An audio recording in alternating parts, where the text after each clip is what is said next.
Please welcome private investigator who works on a lot of issues like this, Mr. Kelly Riddle, to the show.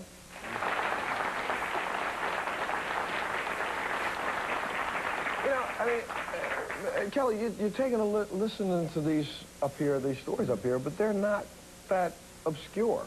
No. Things like this happen all the time. Right. I mean, I've heard about a pretty prominent neighbor who drove her truck all over another neighbor's yard just because of some trees. I mean, exactly.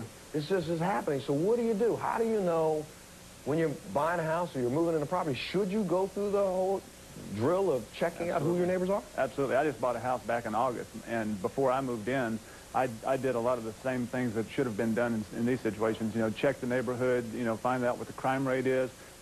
You have sex offenders that are posted on the websites now, so you can find out before you move into a neighborhood if you have sex offenders there. You know, some of these are a little bit different because if you're already living in a neighborhood and someone else moves in, then it's not quite as clear. But people move for a reason. You know, kids change schools for a reason because they may be a problem child and they're running from their past. So, you know, the best thing you can do is communicate with your neighbors and listen to them. And find out where they came from. In the first situation, one of the things I would have done is probably find relatives. You know, as a private investigator, I get people to tell me things that they would not tell most people, and it's simply because you have to approach them the correct way. And in that situation, it could have been very simple. You know, I've noticed that she's not at home, and I wanted to get in contact with her. We had some things to do with the kids, and I haven't heard from her, so I'm just a little concerned. You know, approach it from kind of that angle.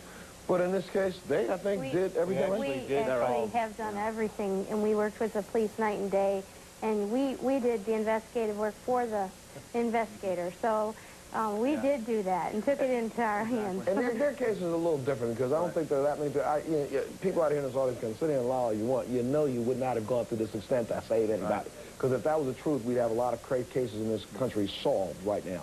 So most neighbors don't do that. But what is our responsibility as a neighbor? Well, it's a thin line because with the advent of the internet, there's a lot of information out there that's incorrect. But I actually have a brother-in-law that went to work for a company. They ran his background, figured it, and then fired him because they said he was a murderer. And it turned out to be another person. So, you know, yeah, even though if you go investigating and using what's out there, you got to be careful because it doesn't necessarily mean it's the same person.